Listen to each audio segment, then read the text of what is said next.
I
can always remember the day I had a bad bet up, because I had a betting shop at that time, the top of Liverpool Road.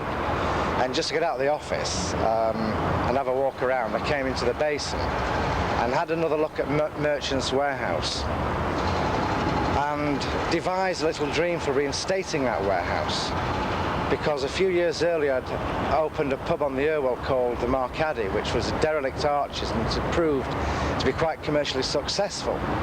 So I thought if I could think of an activity that would lead to the reinstatement of that warehouse, it was something that would get a buzz out of. I subsequently bought the building from a demolition contractor for £25,000. That was 10 years ago, and I've been trying ever since to bring about the restoration of what I consider to be the most important of the warehouses remaining in the basin. It's 1827 Georgian warehouse, just before everything in warehouse structures was based around the cast columns, and it was all timber. And the reason, of course, most of them have been burned down is because they were primarily timber supported. But this warehouse was only half burnt down, so we still have half the building remaining in its original state. Your architectural magic moments is something that really strikes to me, because we can get involved in the business side of it and what will stack it up and how we can get the banks involved, how we can get tenants for it, and all the business necessary side of it all. But the magic moment for me will be walking down Castle Street and seeing this warehouse completely reinstated. And I will have thought that from buying it from the demolition contractor 10 years ago, that what I've done around here will have been worthwhile, but only if this warehouse is brought back into the environment and is made.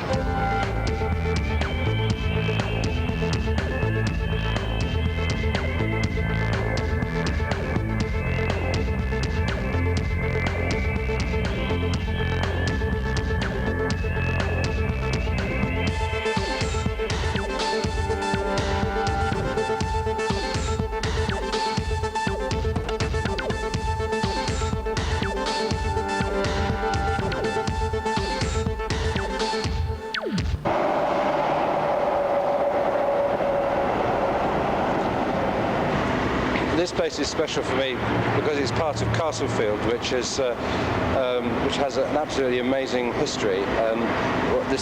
These viaducts are part of that history. History starts with a Roman fort being constructed here 2,000 years ago, which is absolutely massive, and we're standing very close to the west wall of it at the moment. It stretches right over to Deansgate and right up onto Liverpool Road. Over the years, we then got other very, very important events that took place.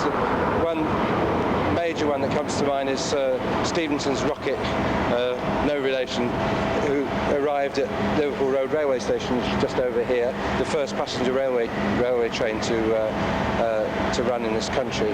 And I should have mentioned before that was the Bridgewater Canal, which is just behind me here, which was the first commercial canal in this country, and I believe in the world. So we've got these transportation layers that have layered themselves over the top of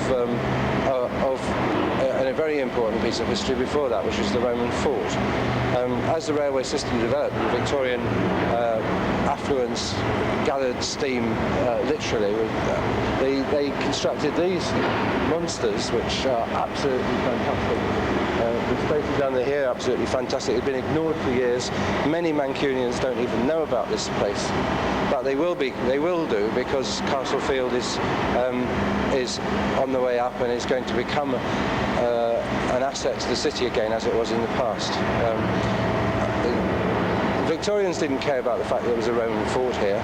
They just built these things straight over the top and demolished what was left of the Roman fort, and as a sop to those who might complain, put little paper-thin castellations on the side of these huge iron structures as a reminder of the fact that there was once this massive fort here.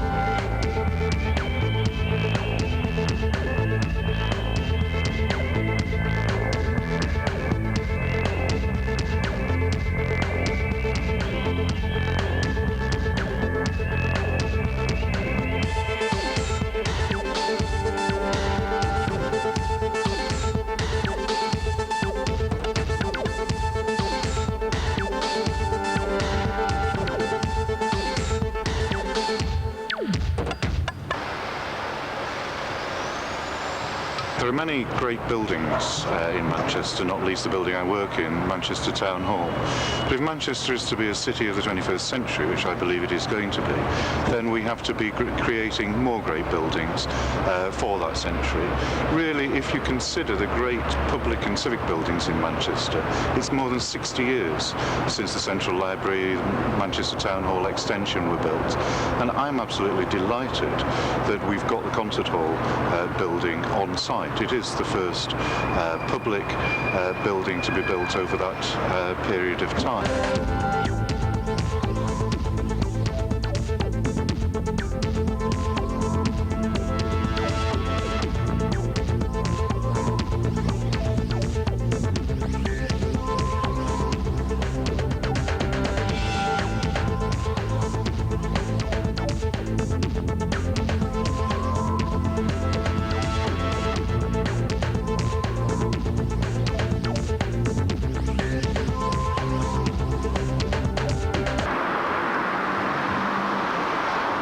This is the first Church of Christ scientist by Edgar Wood, and it's a significant building to me for really a number of reasons. Mainly because I think it's just a very beautiful